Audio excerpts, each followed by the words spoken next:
E63 AMG Mercedes Benz. It is their ultimate sports luxury coupe with emphasis on sports and luxury. They did a very good combination on this car. Doing some research on it, I learned a lot about it. One of the first things I noticed is it has a smart key entry system, which I wasn't aware that Mercedes Benz does.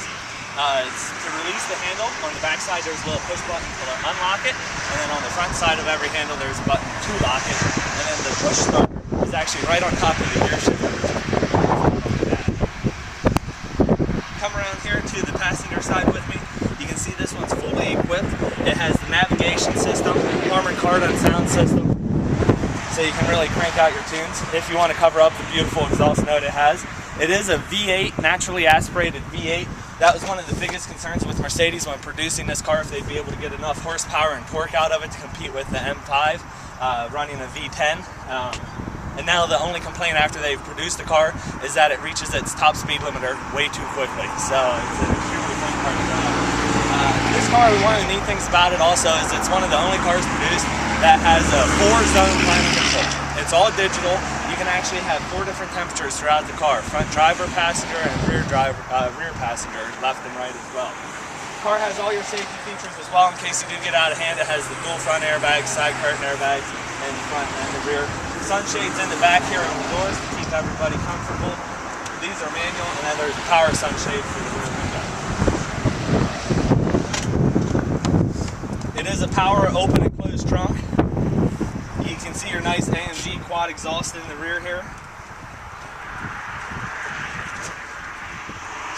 Mercedes does a bunch of little things that I love, like this little clip that you can get to the spare tire easier. Not that we have to change a spare tire every day, but when you do, it's usually a hassle because the cover over top the spare tire. They give you the little clip that clips right on the weather stripping, keeps everything out of the way. It is a temporary use only spare tire with it having these larger wheels on it. It is a deflated spare. They give you the air pump. Everything's right there in the back for you to put your spare tire on. The power hatch can open and close off the key, or it's simply push button right there.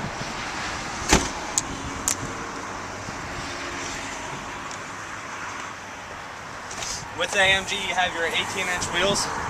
It's the Special Series alloy wheels. It's cross-drilled and vented disc brakes, front and rear.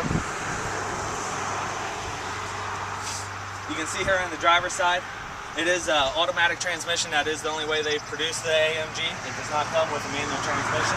It does have the paddle shifters, the titanium paddle shifters on the steering wheel.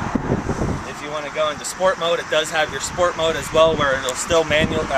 The car will automatically shift the gears, but it just shifts them at a higher RPM range. That way you get more in that torque and horsepower out of the vehicle.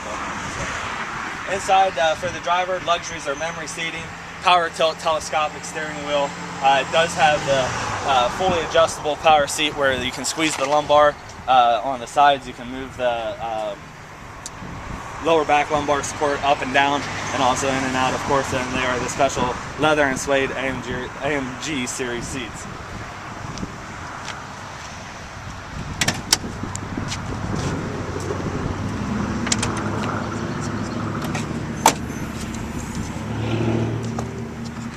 Up front here, there's not too much to look at, as the name of the game is keeping everything clean and covering everything up.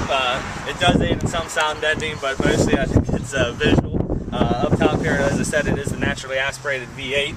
No superchargers, no turbochargers. One of the benefits from that is, well, it's not fuel mileage, but low maintenance costs. You only have to do oil changes every 10,000 miles on this vehicle, so it makes it very nice running your synthetic oils. Have your xenon headlamps up front as well, along with your parking lights for full visibility. One of the other neat facts I learned about this car is with the headlight switch, it has left and right parking lights, and I learned that's a European introduction. And the reason they do that is because parking lights, unlike we use them here in America, are actually for when you're parked along the street.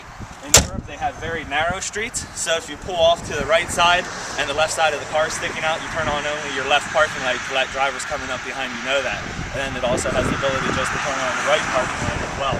One of those cool little features that being a Mercedes and designed over in Germany, you kind of get that incorporated here even in the American models. I hope you've been impressed with our car. Any questions?